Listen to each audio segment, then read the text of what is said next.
হরে কৃষ্ণ। অক্ষয় তৃতীয়া এত গুরুত্বপূর্ণ কেন? জানুন অক্ষয় তৃতীয়ার মাহাত্ম্য।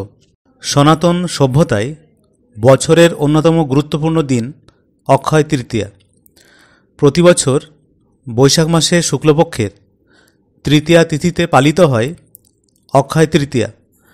হিন্দু ধর্ম অনুসারে এই দিনটি অত্যন্ত শুভ ও মাহাত্ম্যপূর্ণ।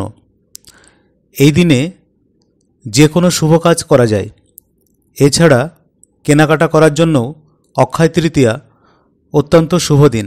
মনে করা হয় ধনতেরাসের মতো অক্ষয় তৃতীয়াতেও কিছু কেনাকাটা করলে মা লক্ষ্মীর আশীর্বাদ পাওয়া যায়। অক্ষয় তৃতীয়াতে মা লক্ষ্মীর পূজা করলে সংসারে সুখ, শান্তি ও সমৃদ্ধি বৃদ্ধি পায়।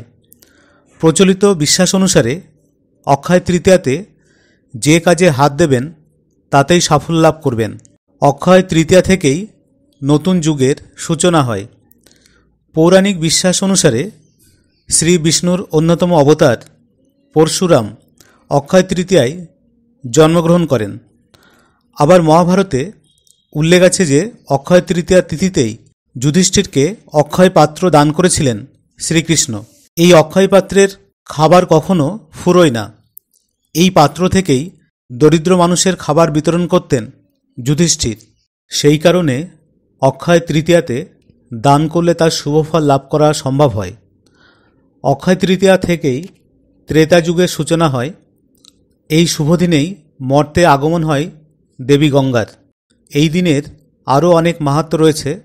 অক্ষয় তৃতীয়ার দিনই মহর্ষি বেদব্যাসের মুখনিসৃত বাণী মহাভারত আকারে লিপিবদ্ধ করা শুরু করেন গণেশ। অক্ষয় তৃতীয়ার দিনই কুবেরের তপস্যায় সন্তুষ্ট হয়ে মহাদেব তাকে অসীম ধন ও ঐশ্বর্য প্রদান করেন। এই কারণে এই দিন বৈভব লক্ষ্মীর পুজো হয়। এই দিন কিছু করলে তা অক্ষয় থাকে বলে মনে করা হয়।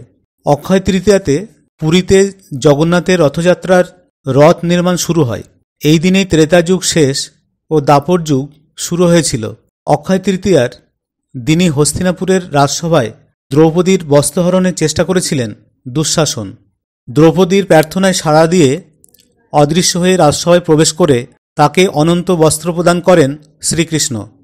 অক্ষয় তৃতীয়াতেই হিমালয়ের কোলে 4 ধামের দরজা খোলা হয়। আর দরজা খুলে দেখা যায় 6 মাস আগে যে অক্ষয় দ্বীপ জ্বালিয়ে রেখে আসা হয়েছিল তা তখনও জ্বলছে। এই দিনেই দেবী অন্নপূর্ণার আবির্ভাব হয়েছিল।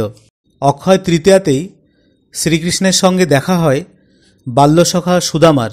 এক মুঠো চালের বিনিময়ে সুদামার সব দুঃখ কষ্ট মোচন করেন শ্রীকৃষ্ণ। ভিডিওটি ভালো লাগলে অবশ্যই একটা লাইক দিন। আর যারা চ্যানেলে নতুন তারা অবশ্যই চ্যানেলটিকে সাবস্ক্রাইব করে অল নোটিফিকেশান বাটনটি অন করে রাখবেন, যাতে সবার আগে পরবর্তী ভিডিও লিঙ্কটি আপনার কাছেই পৌঁছয়। ধন্যবাদ।